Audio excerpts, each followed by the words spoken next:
Welcome to the Sunday Times Politics Weekly. My name is Kgotatso Madisa, and today I'm joined by the ANC spokesperson, Zuko Godlimpi, who wears another hat of Deputy Minister of Trade and Industry and Competition. I will not renew my membership of the EFF. I also request to resign all positions in the EFF. We are not going to have a parallel government run by Helen Zille. There's one president here, and that president is Cyril Ramaphosa. Bavas J. Marikana. Bavas J. Honorable members, be in order. Those who are involved in state capture, action will be taken. Does that include the top 7? No. Why does it not? Don't start trouble. Nobody's going to announce tomorrow. The results are not correct. If that happens, people will be provoking. You're dealing with Jacob Zuma. Every stage is a theater for him. The people of Palestine, they're denied the right to enjoy the freedoms we so love. Who are blown but not out. You are playing quite a lot of roles. You are NEC, now NWC, but I guess by virtue of being a spokesman, or you already by invitation. By invitation. Yes. How are you coping? Hey, my guy, I'm coping because I'm still standing. Yeah. It's a lot of work on both fronts. The spokesperson of the ANC is actually a very full-time job. You guys, you send media queries by 5 a.m. in the morning. Yeah. Some media interviews are scheduled for, 5 past 10 or 10 past 10 in the evening. So I get very little reprieve in between. And I still have to competently do my work in government as well. So my day looks crazy. I have to try balance the 2 diaries of Luthuli House and the one of government as deputy minister. But it's been an interesting and an interesting learning curve. I've learned things about myself that I didn't think I was capable of pulling off. So yeah, it's been that. It's working out. There's something that is very popular in the ANC. Mzabalazo songs. I don't remember seeing you leading a Mzabalazo song since. Is that something that you do maybe when we're not there? You can hear my voice is a bit coarse, so yeah. It would be an embarrassing attempt. I do sing. Those who grew up with me in the student movement and the youth league would attest that I do sing at times. But you don't lead it. You don't lead I've not led a song in many, many years. What would you say is your favorite Mzabala? The one that you'd say resonates with you? I'm putting you on the spot here. There's quite a lot of them. Because I love music generally, as a general rule. So that includes liking these songs as well. But the ones that I love are related. I think they are the ones that really come during the height of the struggle period. And they mostly have to do with Oliver Tambo for obvious reasons. And I think there's this one, Bambi Sandla Sab. I love that one as well. It could be pretty much the one that I love the most, in fact. But of course, I also love high tempo songs. Okay. I also love high tempo. So there's one that says Oliver Molo Sosha, Oliver Tina Sikotiwe Kai, so Zabalas. Yes, because it sort of takes you into the context of the MK volunteers and how they were saluting the leadership of the ANC. And the meaning of literally abandoning your home and going to set yourselves up in exile as a military formation, whose intention, of course, is to liberate the home front. And then the song, of course, says, Oliver Molo Sosha, Oliver Tina Sikotiwe Kai.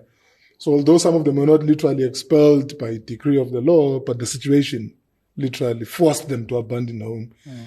But here you have people who've risked everything they have, singing with such high spirit and a sense of passionate joy But the message is one of dislocation. So that song, it really does that. It could very well be that Oliver Tambo is also my homeboy, so maybe there's that. That's why you resonate more with the songs that speak about him. But in the context of South Africa today, do you feel or think that such songs are still meaningful?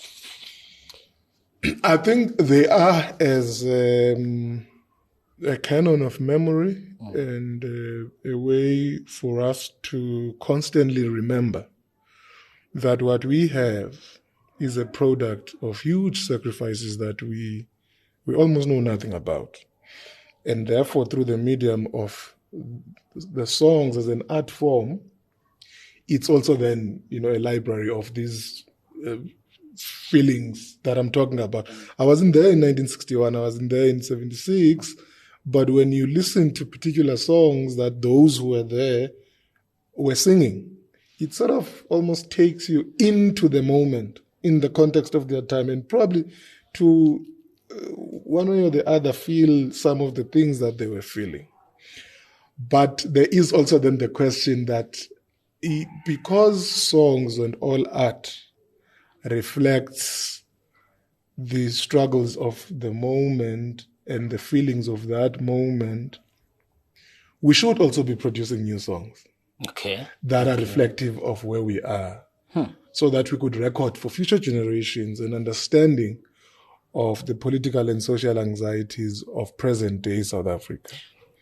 Take, for instance, there was a song that Kosatu sang about Oliver Tambo in the mid-2000s, towards the 2010s, which was also reflective of the problems of the moment. So the song says, Oliver Tambo baphela abantu. So yes, we are talking about Oliver Tambo, who died in 1993, but it was sort of like an appeal to the idea and memory of Oliver Tambo in relation to the problems of the day. So it goes, Oliver Tambo baphela abantu, bayasretrencha, bayascasualize, siyafa ingculazi, Oliver Tambo baphela abantu.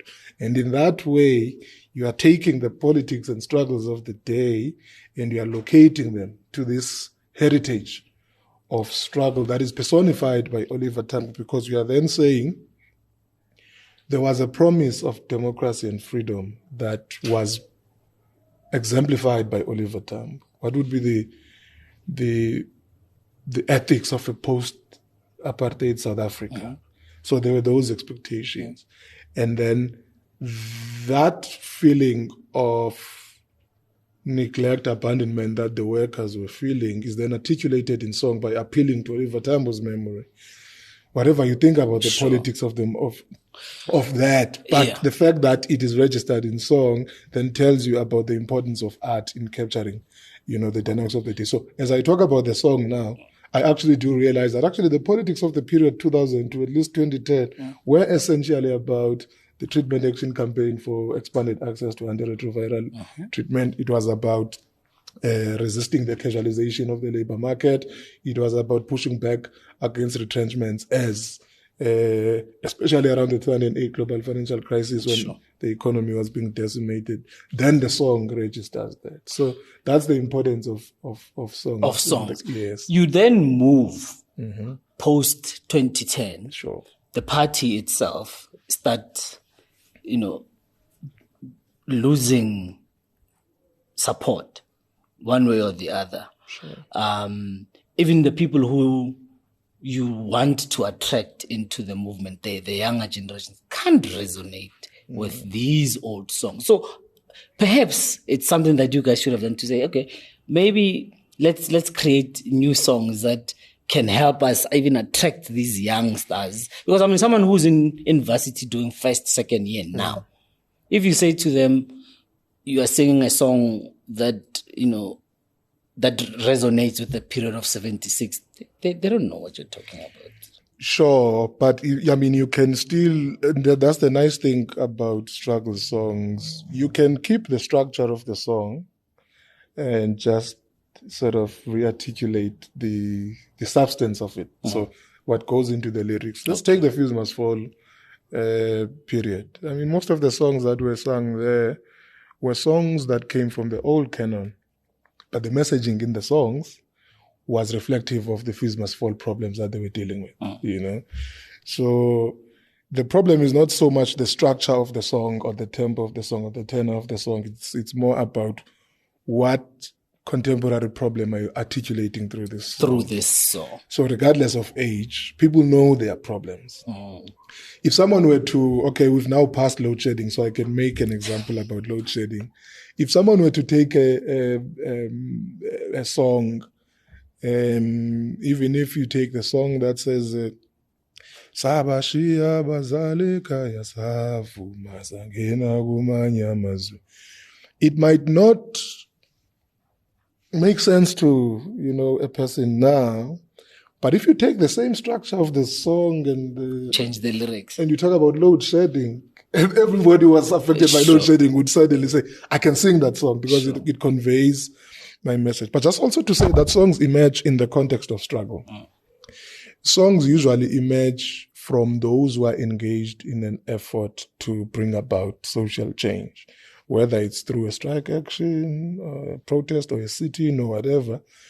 So that joint action of struggle creates bonds of solidarity that are sometimes best captured in a song or a painting. So that's the role of the art. Art emerges in the context of some political action that is being engaged in. I mean, I'm not a 2K as such, but also I was in, I'm a child by all accounts. So I got attracted to politics, in the late 2000s as well. That's when I went to varsity, where then the intensity of my activism was cultivated. So I still love these songs. They appeal to me and some members of my generation, regardless of the fact that we were not there. Because I don't buy into this idea that the only way to attract the youth to politics is through fun.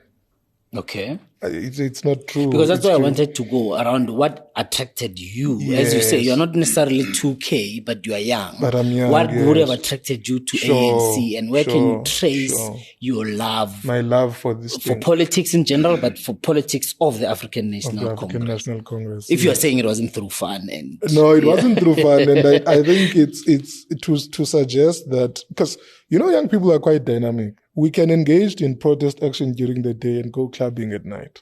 And that's the whole point about being a human being. You don't have to be one thing. You can be many things. There are too many dimensions to what you are and how you engage your social agency as well. So I think the youth, for instance, unemployment is a massive problem.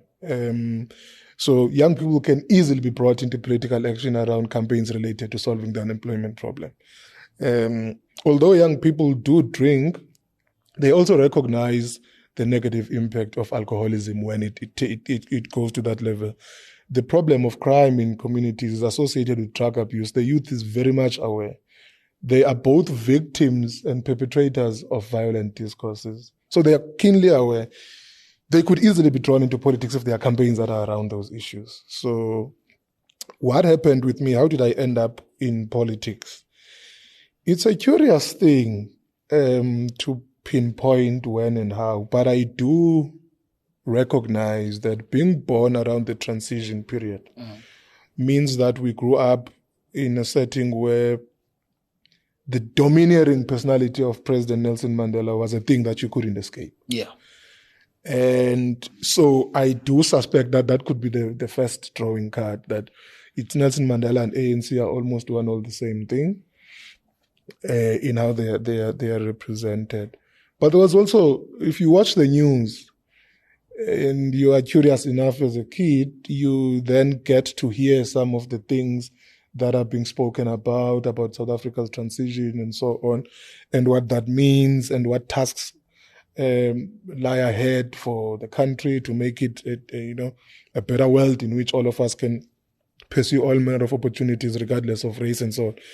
So as you listen to that messaging, you then start to have your own imagination being framed in particular ways.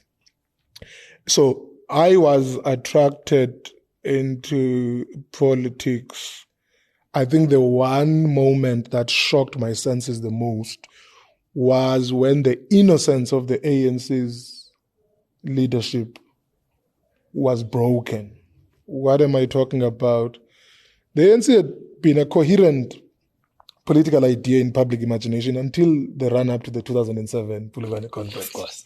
So you then began to see that there are competing interpretations of what it means to be an ANC president, what it means to be an ANC leader, and there's all manner of pushing and pulling that happened. So at the time, I was still in high school, so you suddenly get fascinated by this thing, and then you attend youth league meetings, and this thing is, I'm like, okay, it's one ANC. Why is it so, tests to be inside here? And then from there you get into varsity. Now, the varsity experience, I still think was the most compelling one for me. So this is what happens. So I go to varsity. Of course, I'm a youth league person in the Eastern Cape. Sure. I go to Walter Sisulu University at the time. I'm a student, BSc mathematics. There's nothing related to politics that I'm doing here. But I have the youth league, background at home. So when I see SASCO campaigning it was on the run-up to the 2009 election. So there was, a lot of campaigning for the ANC that was happening. So I attend a SASCO branch general meeting. I have absolutely no clue what they are going to be talking about. So I get in there, and then these SRC chaps are delivering a report from a meeting that they'd attended. Now, the report was the most astounding thing, if you ask me. I will never forget it. Because it made me to realize that, being a student doesn't mean you're a disempowered person. There's a lot of pushing that you can get. So what happens? This chapter, they come. It's around February, so. Okay. So it's the late registration period. So these chaps come and they say, we just came back from a meeting with the Vice Chancellor and the senior management, and we negotiated an extension of the registration period. Okay.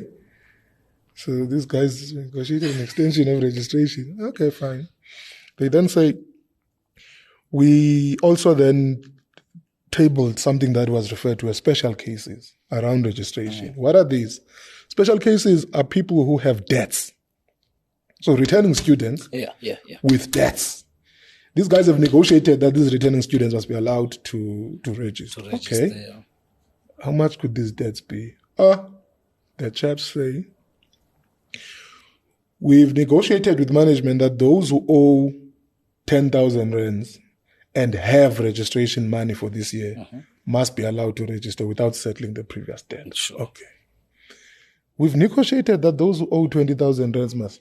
Those who owe, and these numbers keep escalating. And I'm thinking, what sort of student goes over and beyond their own academic enterprise to assist other students? Yeah. I remember I looked around at the people who were sitting next to me and I thought, am I the only one who's recognizing how shocking this whole thing is?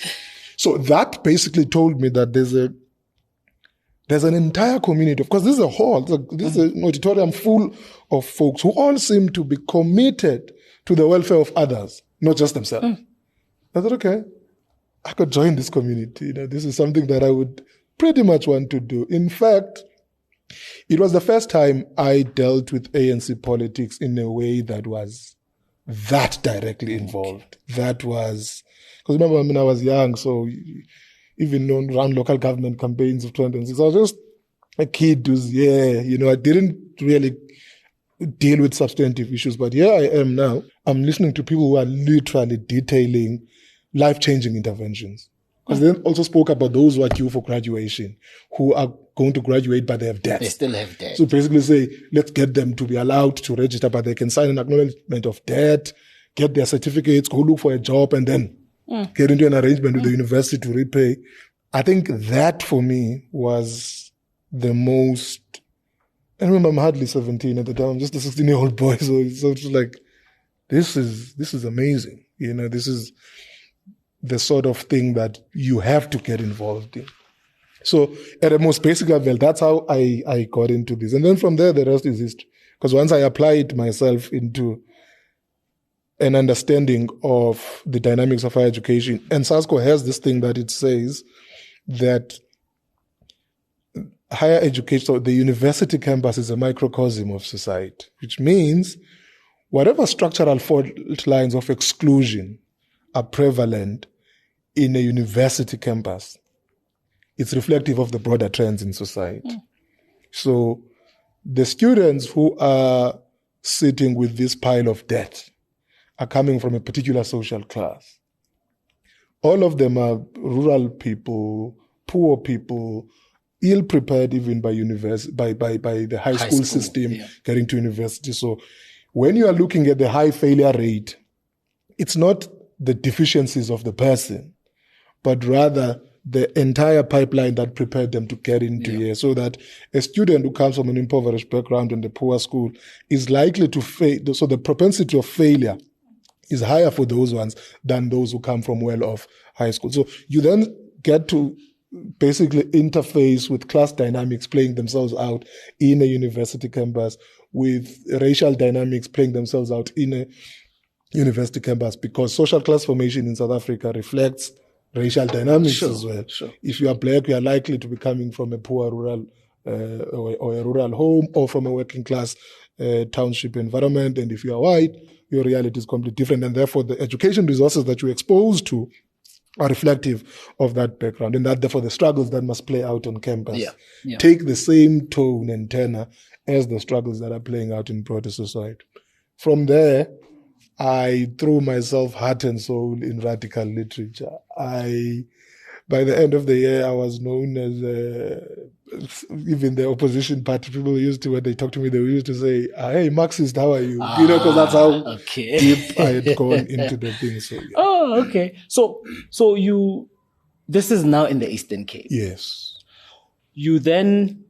By then you've decided that this is my path. I'm sure you get involved even in just ANC politics beyond beyond campus, the SRC beyond the SRC, and because you are now joining the branch of the ANC that is in the ward. That was Ward 6 in King Sabata Talinjabo sub-region, in OR Tambo region at the time. So you basically just get dragged into, then you join, the Young Communist League, the SACP. This is it. Oh, and at the time I had a Chris Hani t-shirt that was written "All Communists to the Front" here at the back, at the face of Chris Hani. So it was almost like it was my uniform. And I also had a beret. So before the parade thing became a thing, those who went to campus with me still call me by that, because that was my signature look on campus. I think I was in my MK imagination in my head, so yeah. That's the activism. That attracted you into the ANC. Do you still feel like it's there today? Pockets of it are there, but I think there's room and necessity for the ANC to return fully to an activist politics. And you've asked me about this thing in a different way before, because of something that I said. Yes. I think that's what is mostly missing, the ability of the ANC, beyond the activism of the Youth League and SASCO on university campuses. We need to get back to a tradition of ANC branches in communities to be engaged in community campaigns. Over and above just saying, because you have 100 members, you have 100 members, then you're a branch in good standing. As I'm saying, what drew me into politics was to find members of an organization resolving problems of the people, not deferring to government. They were not saying, we'll talk to the Minister of Higher Education to sort of, they were saying, as members of SASCO, as students on campus, we've taken up the initiative to negotiate on behalf of these students and to threaten a strike action if some of these demands are not acceded to. And by the time SRC elections come, you've already built a rapport with students that you are actually an organization that services their interests every day. Not periodically. Not just during during election. By the time elections come, the ones you assisted in January, through those special cases to register and do whatever, they will know who got them onto campus. They will vote for you. So it's the same thing. The ANC cannot campaign on the eve of elections. It's got to campaign every day. And how does it campaign every day? It solves the problems of the people. If there are children who lose their parents, what do they eat every day? Who ensures that they still wash their uniform and go to school? Who ensures that they actually do attend school? Who knows what needs they have? An activist organization must build units that are interacting with those households. We can't just see students going to school and teachers going to school and not be interested in how the academic enterprise is going in the school. So that if there are gaps, we can reinforce. If we're in a rural school where the enrollment numbers are high, so the learner to teacher ratio is such that one teacher is probably 50. Sitting with 50, we almost can recognize that the ability of the teacher to provide individual support to each learner will be undercut a bit. So what do? We can actually mobilize some young folks who are competent in that particular subject to assist the teacher, whether it's on weekends or after school when they have time, to sort of reinforce and help on that front. It's just these basic things that I think we can start doing and that can reignite an activist culture within structures of our movement. But why is it so difficult? Where did you guys as the ANC get it wrong? And obviously you are one of the younger generations who have now made it into parliament. You've made it into the NEC. You are able to reflect on issues at a more national level. The ANC was known as an activist organization. Sure. So these things that you talk about were known. People were doing them, maybe not at the heightened level. But I'm saying, why is it that you can't go back to that? Why is it so difficult? There are two things roughly that I think explain this thing. In the 94 National Conference of the ANC, if you get that political report, there's a section where President Mandela says, we made the mistake of taking the best of our cadres into government and leaving the organization unattended. Okay. So the best capacity of the ANC was moved into the state, and then this side was, and because the activist ANC of the 50s, 70s, 80s was an ANC that was not in government. So all of its best cadres were activists on the ground. They were doing everyday community work as leaders of the ANC. Then once the democratization process kicked in, elections happened, most of them then got deployed into, parliament, this and the other. And that played itself over and over again with successive elections. And the capacity of the ANC organizationally to sustain its activism on the ground was hampered on that front.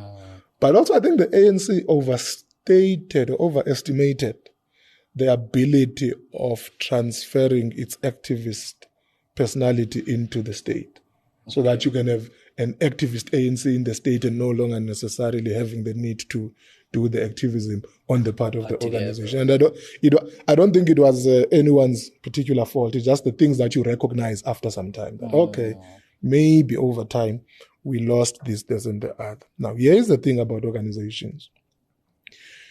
Organizational culture in practice proceeds firstly from enforcement. Okay. It might automate over time. People take it for granted that, oh no, we all must wake up and do this and that because that's the order of things. But usually it starts off when there are enforced tasks that all members have no choice but to fulfill.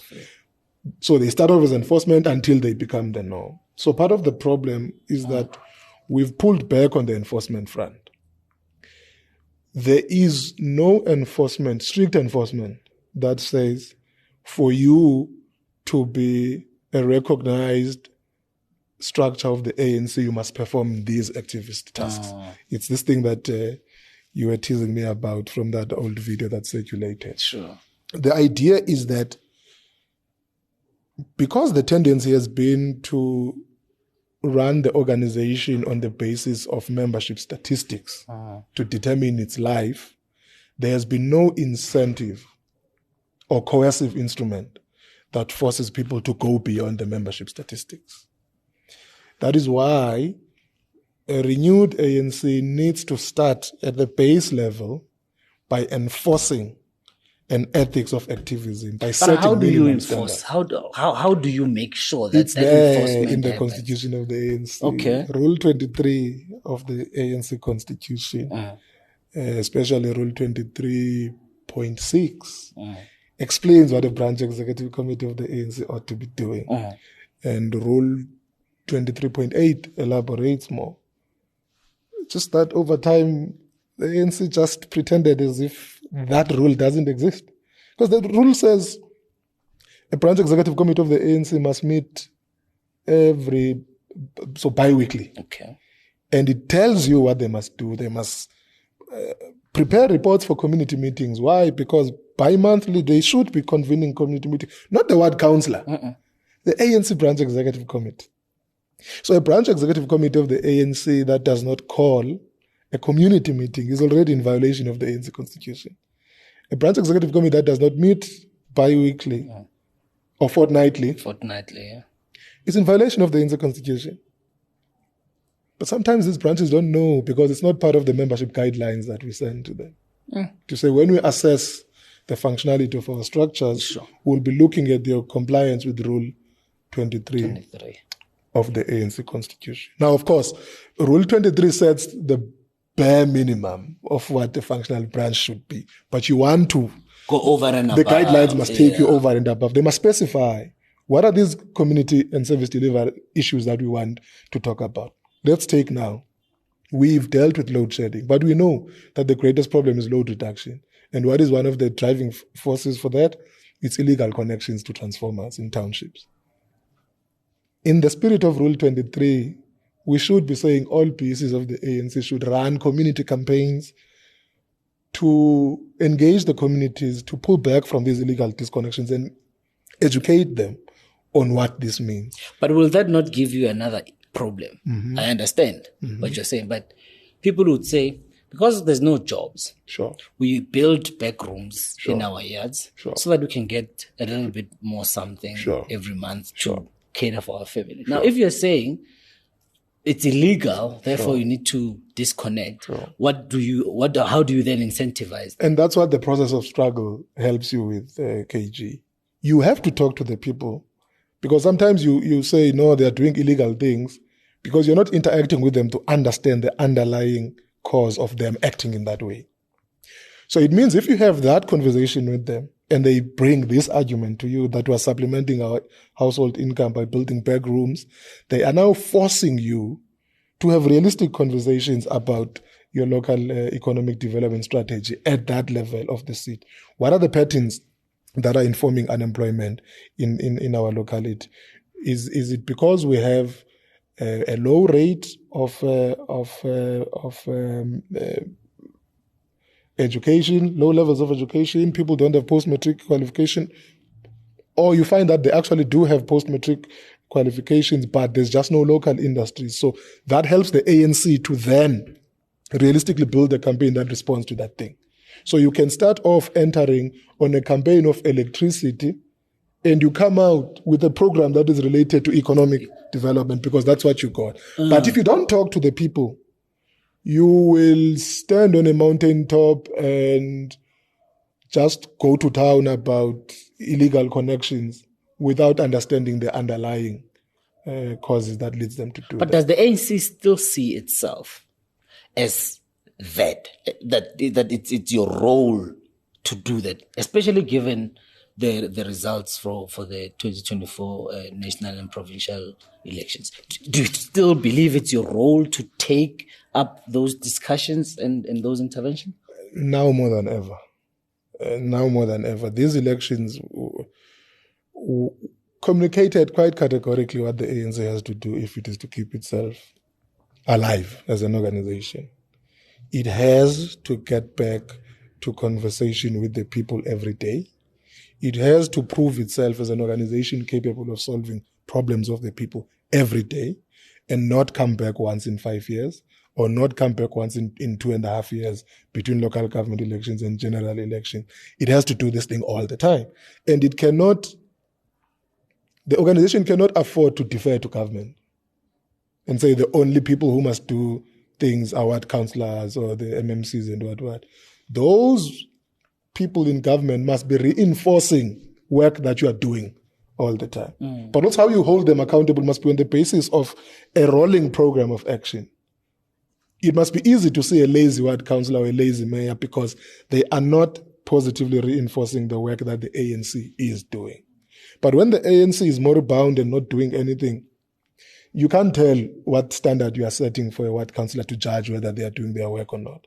As I was saying, in the context of Rule 23, if the ANC is calling community meetings and is holding BGMs bi-monthly, when the ward councillor is not doing the same, it's easy to tell who's not pulling their weight. If the ANC is pulling its weight and the councillor is not pulling its weight, then it's clear what to do. You know where the problem is. Sure, but what needs to happen for the ANC? Do you feel like you've learned your lesson? Do you feel like it's possible now, or there's still a lot more to do? Because someone was saying, we interviewed the Gauteng chairperson, Banyazali Sufi, who said the posture of some and most in the ANC is not of people who just came back from an elections that battered them. It's people who still behaving the same. Is that your analysis as well? What needs to happen? Okay, that belongs to, it's the second part of my answer. The starting point for me is the organization cannot depend wholly on the feelings of its members. Feelings? Yes. Okay. If members feel like today we must be activists, then the organization is activist. If tomorrow they suddenly feel that we are lazy, then we don't do it. The organization must have its protocols that insist upon its members that this is how they should behave. So the activist ethic of the ANC must be cultivated through written rules. Okay. Everybody must know what implications are there if you don't do what you are supposed to do. So we have to be activists because we have to comply. If we don't comply, then that's how you set the foundation of cultivating a culture of activism. I think for me, that's the major problem. But fortunately, the National Executive Committee is currently on a national initiative of meeting all of our structures to discuss the state of the organization. And by the end of September, we would have had a National Executive Committee convened specifically for the state of the organization and what renewal steps should we be taking, including then revising our guidelines on how we measure the functionality of our structure. So it will come from there. Okay. Once we do that, it will force all of our members and our structures to start being activists, and we will know what to do with those who don't comply with that. And this is because the message from our structures on the ground is exactly what I'm telling you. Anyone who was on the campaign keeps saying the same thing. The people did not vote for us because they keep asking us, where were you all these 5 years? Why did you return now? The people didn't vote for us because of water problems, because of electricity problems, because of unemployment. So the message is quite clear what the issue is. Perceptions of corruption, an elitist mentality. Because, sure, I mean, I'm just saying, once people start to say, you all are corrupt. So whether you've ever been corrupt or not, if the sentiment is now entrenched that all of you are corrupt, that perception is very strong, and pushing back against it means before you speak, they just say, we don't have that. So that requires a lot of work to deal with, so that you push back and get people to understand that this is what you represent, not what they've come to understand to represent. Now, on the one about the posture, if the ANC was not in government after May 29, there will be nobody in the ANC who has funny ideas that we didn't lose election. But because the ANC was able to secure power, even after being at 40%, that does have the unintended consequence of lulling some of our members into complacence. They assume that because the ANC is still the dominant political party in government, all is well. So you need to constantly be reminding comrades that comrades were actually sitting at 50% of the electoral mandate. We lost. Well, 40. I'm saying 40% of the electoral mandate, we lost. Because winning is 50% plus one. So if you're sitting at 40%, you lost. But it's easy to understate that because, loss usually should be demonstrated by not being in office. But if you lose and you still remain pretty much in office and dominant, you can mislead yourself into, moving with slow pace. I think that's what Panyaza was talking about. So you have two sides. One, you lost, but it can't really be felt because you're still in power. But being in power is also good for you because you're able to regain lost ground. If you do better, if you do differently. And that's exactly the thing. But remember, you do better when you recognize that you are under siege. At least from a subjective party political point of view, you assume that being in this precarious position would force everybody to do better. But the doing better is not just those who are in government doing better on their own. Even those who are leading organizational structures on the ground must also be doing better. So you must have an improved performance of government, but also an improved presence of the organization in communities, so that people can appreciate the work and functionality of the ANC employees in government, but also the local branch that they deal with every day. They must have a clear sense that these people are working to regain our trust. If we don't get it right on that front, then we'll have major problems. Would it have been better for the ANC to properly rebuild, for you guys to have taken a step back and said, you know what, we've lost elections, perhaps let's not force too much to still govern? Would it have been better for the rebuilding of the organization? I don't think so. I don't subscribe to that proposition that the ANC would have done better by getting it. Because what was at stake was more than the ANC's subjective need to rebuild itself. And that question was teased, do we leave this thing or not? But the major issue was that if you step out of the scene, which other political force can be the anchor point of national stability? And we needed to consider those and say, when you look at the electoral terrain, we are commanding 40%. We have 6 million of the electorate that said, we believe you guys must hold the fort. Once you step out of it and then something goes wrong, how are you going to rebuild? Because people would have said, well, we had given you 40% mandate to be the anchor point of whatever form of government is built in the interest of national stability, but you abdicated responsibly. We couldn't do that. But secondly, the ANC cannot afford to understate the strategic importance of state power in delivering social change. So even if you're at 40% of the electorate, your rebuilding must also be tied to your capacity to change the lives of the people. You can't rebuild the ANC without intervening in changing the lives of the people. So that needed to be retained. So you secure state power in the interest of national stability, objectively speaking, because anything could have happened. If you look at the conversation of the political parties and their attitudes towards each other, the ANC was the one party that was willing to talk to everybody because it pursues a non-sectarian attitude towards political stability. The other political parties drew a red line that says, I can't talk to Khutats. That's their starting point.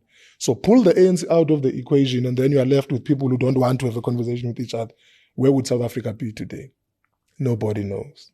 So that was the first point. You needed to do that to safeguard stability. But the second one is the ANC's shortest route to recovery is to cultivate a new record of delivery and governance. That's how people are going to vote for you. But you don't do it in government alone. You start fixing also the organizational problems that led you to this pathetic performance that you had. Build a vibrant, campaigning, community-based, activist ANC as your baseline, and then support its effectiveness with a visible program of action in government that connects with those struggles of the people that the branches of the ANC will be picking up. Yeah. But maybe to take you back just a bit, you say it was important for you guys to remain in government, but you've been criticized heavily by one of your tripartite alliance partners that this need to remain, to keep state power sort of compromised you, because now you had to get into bed with parties such as the DA. I mean, Solima Paile of the SSCP has been hard-hitting, especially on that point that, you compromised yourself. Look, it's the nature of political discourse in moments of crisis. The National Liberation Movement that has lost its majority for the first time, our reaction to the moment and how to get ourselves out of it was not going to be uniform. So we are still going to have this debate for quite some time, internally and outside, about what options lay before us. And as I'm saying, the ANC-NEC's position was to proceed from the vantage point of guaranteeing national stability before you even think about the issue of securing state power as a subjective interest of the ANC.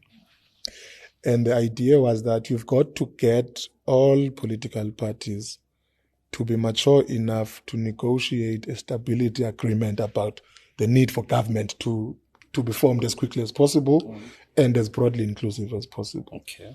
The idea that the ANC should have pursued a sectarian course that excludes one section of the political system than the other is not a sustainable argument from where I'm sitting. Okay. And this is an argument I held even before Comrade Soli made any of his views. But it's a conversation that we are still going to have with the South African Communist Party. We did have an engagement with all of them. The Secretary General spoke at the Central Executive Committee of COSATU.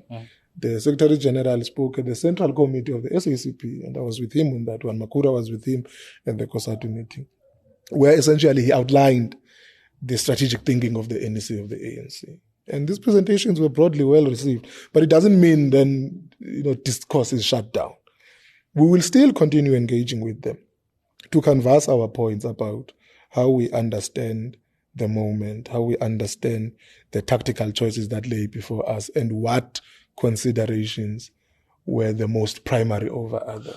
Do you think there's still room for that? I mean, others are even saying perhaps if the SACP is so unhappy with the ANC's decision, they should recall some of their members who are in the GNU, Government of National Unity Executive, and also perhaps consider leaving the tripartite alliance or even contesting elections on their own. The SACP has been encouraged by left and right-wing detractors to abandon the alliance since 1990. So it's not a new thing. This thing that the SACP so those who are either irritated by it or those who are committed to a politics of socialism have variously said the SACP must walk. So it's not a new thing. I think by what you are saying, you are referring to the presser of the Youth League, the one about the recalling. No, so what the Youth League was doing was to say,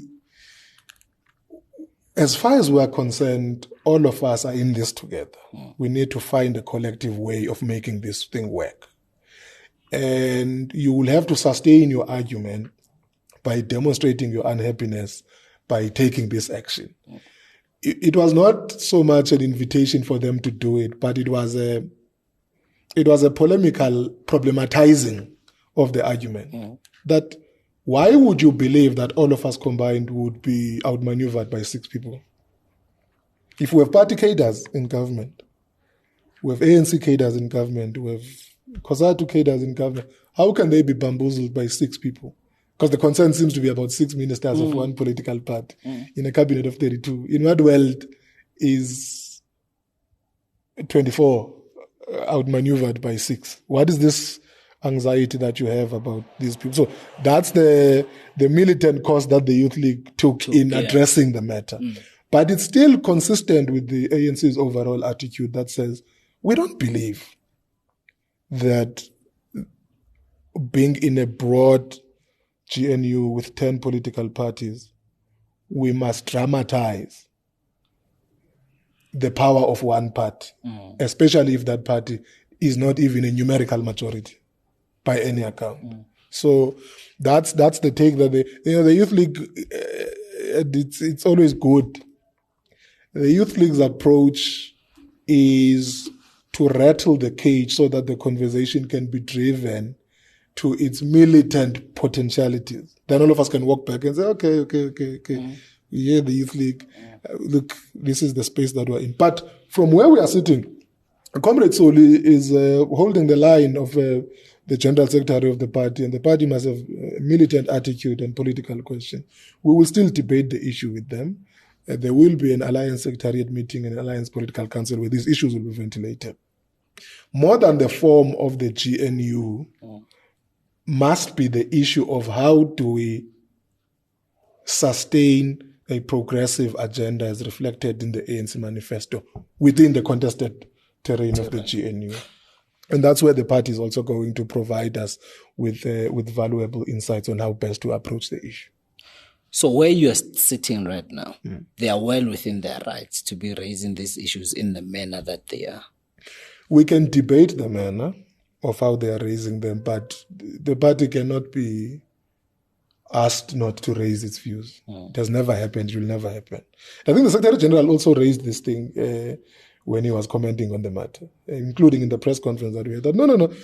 There will never be a moment where the ANC says the SACP must keep quiet. The SACP is not a sub-branch of the ANC. So they're an independent organization. They have to express their views.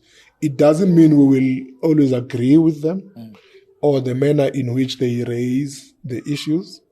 But the issues are raised and we have to then find each other, sit down, talk them through, and eventually try and negotiate a common understanding that will be the basis of common action.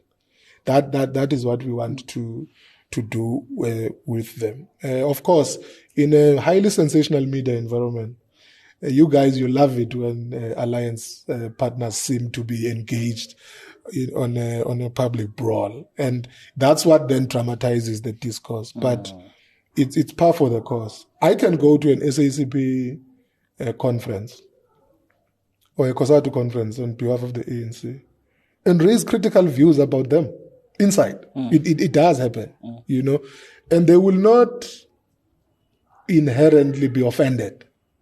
They might even appreciate some of the things that I would be saying, as long as they are political and ideologically, rooted, and I'm trying to challenge them to rethink their strategy. So it's part of the healthy discourse that plays out in the movement. Of course, but because we're in trouble, we would all love not to be engaging each other through the media and be talking in meeting context. Sure.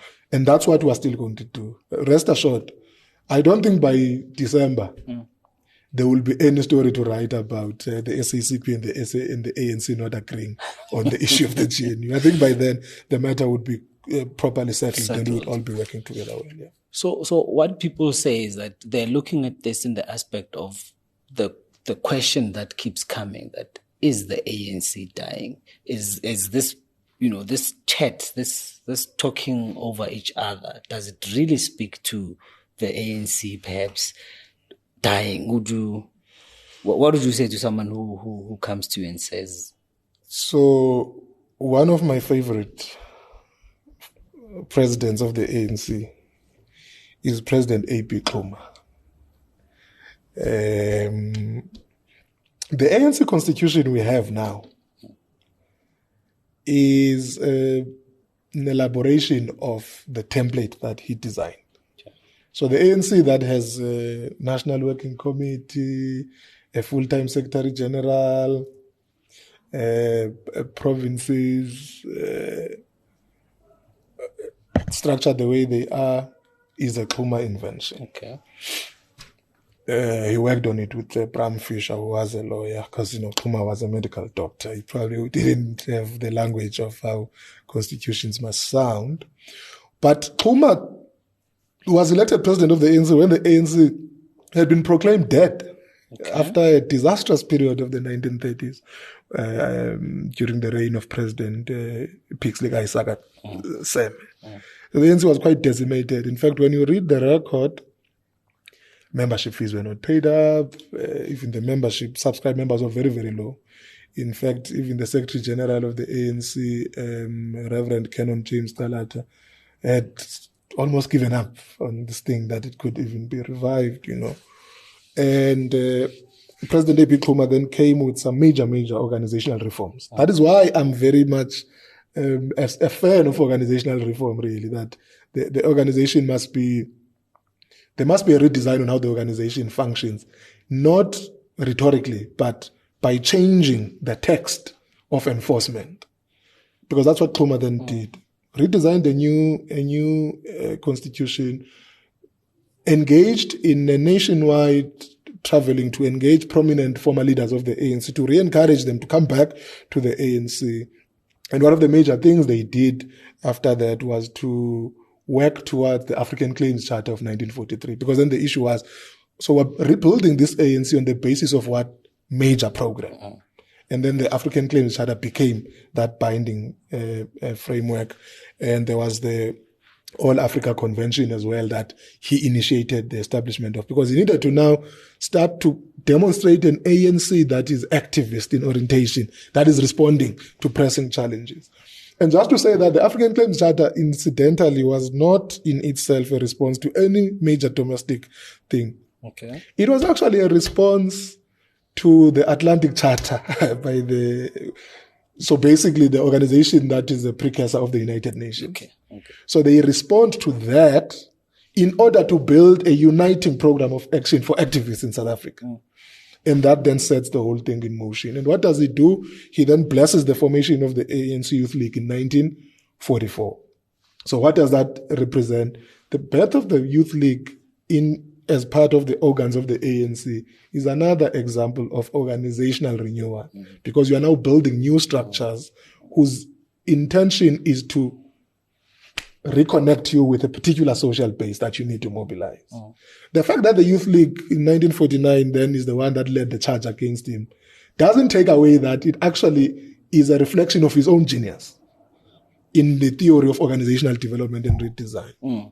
I'm raising all of this to say, whether the ANC dies now or does not depends on how we re-engage with the Xuma ethic of organizational redesign and redevelopment in a manner that is responsive to the problems of the time. The national dialogue that President Ramaphosa has been talking about is an opportunity to produce a similar binding program of action to the African Claims Charter. It need not be as international in its orientation. So the ANC from Xuma goes on to produce the Freedom Charter, because Xuma had given us the blueprint of a charter. That's the African Claims Charter. Then the Freedom Charter, which is the most prominent one, came afterwards. Even after Xuma had left the scene, he was no longer president of the ANC. But his method of organizational redesign and the need for the organization to constantly negotiate social compacts over and above its own membership base is a template that the ANC has been running on the basis of.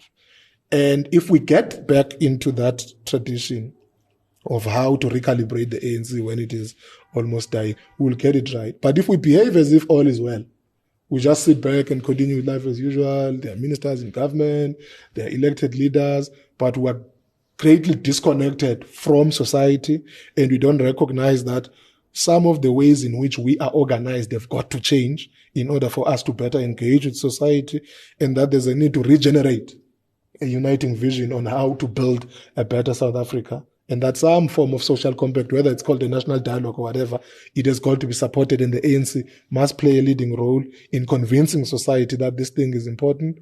Then the ANC might die.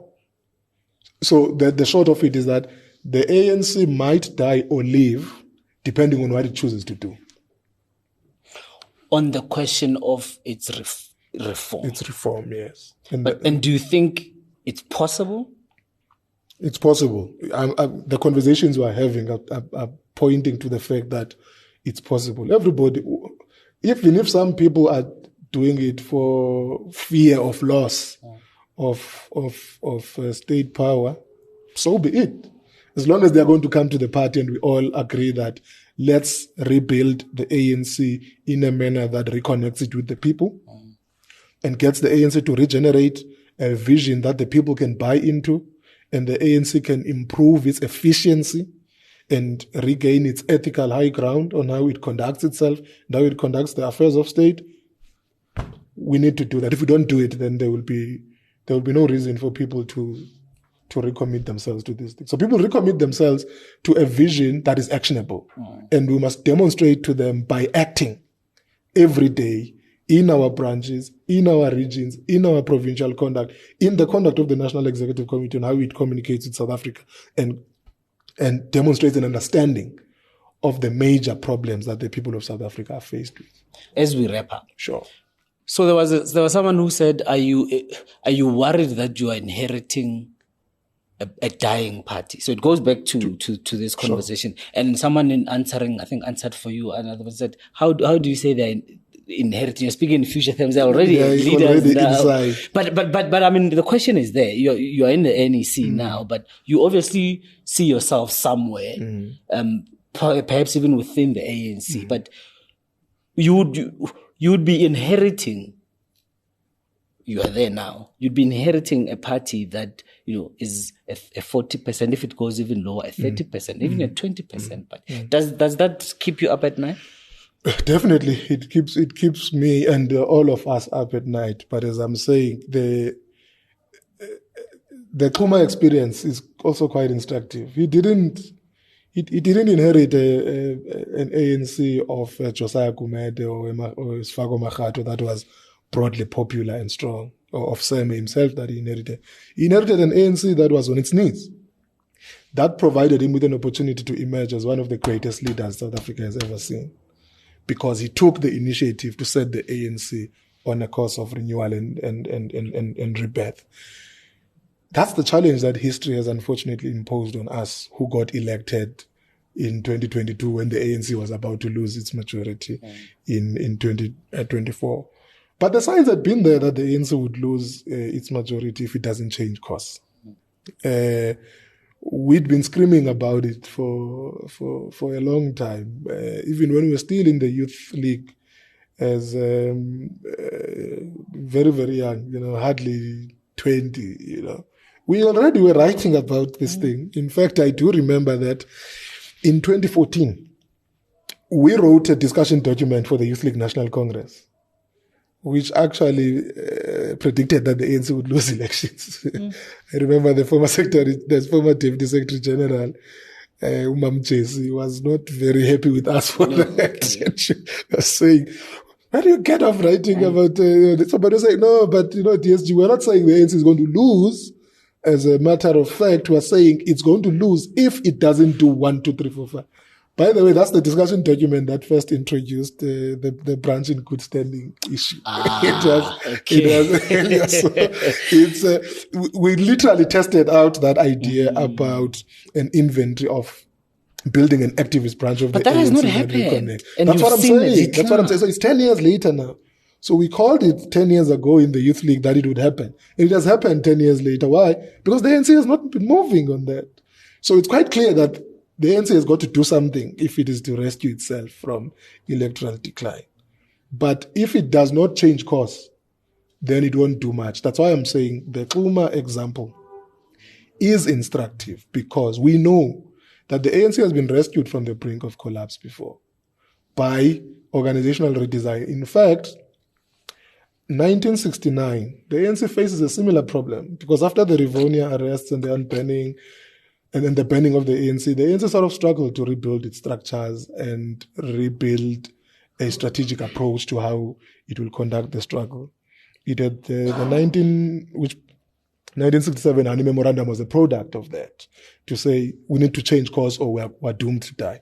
1969 Morogoro Conference sits and deals with those issues, including questions of organizational redesign. Okay. Because then that is when the ANC not only relied on a National Executive Committee, but it also produced something that was called the PMC, the Political Military Council.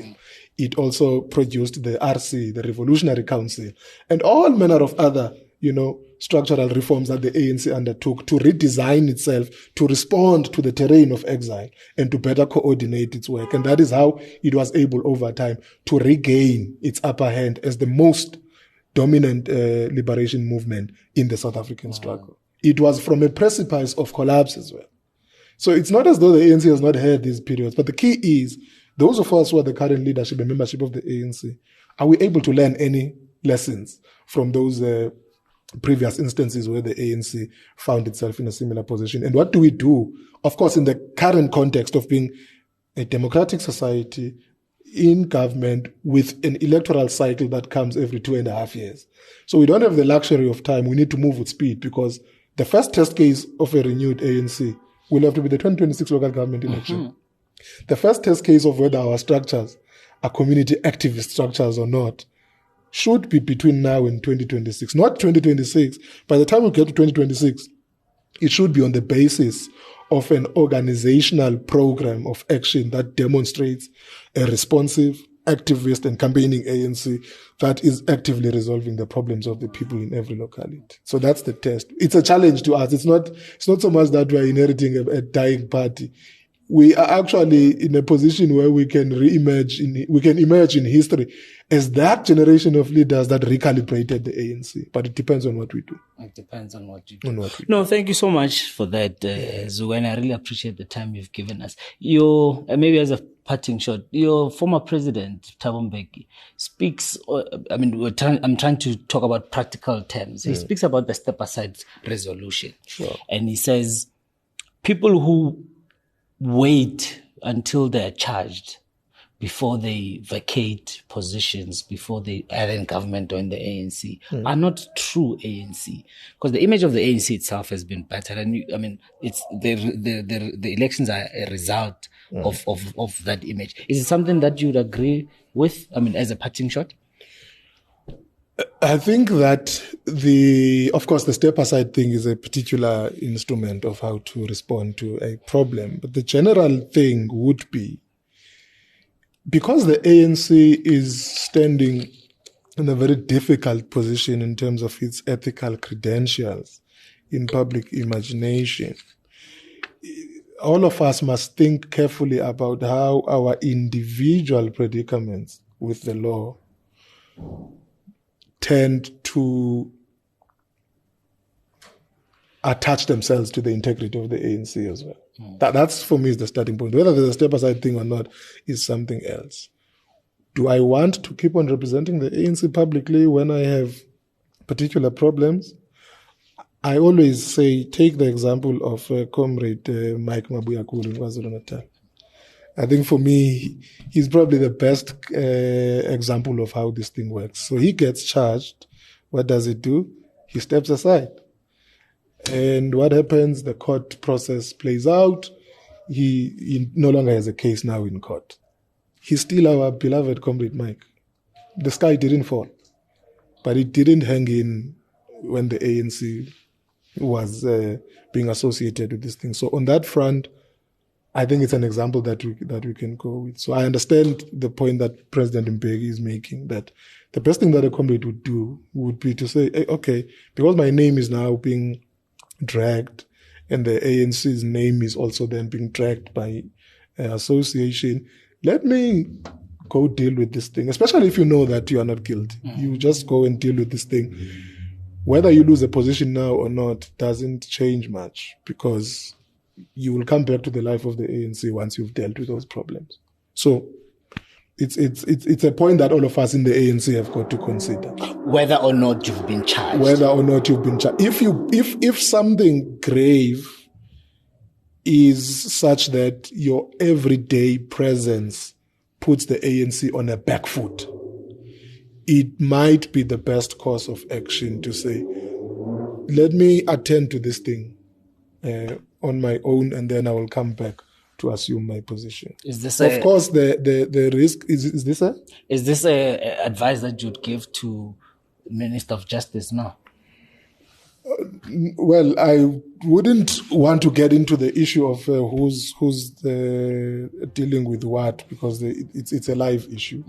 But that was just a general theoretical point about how I think would best do these things. The Minister of Justice is dealing with the issue.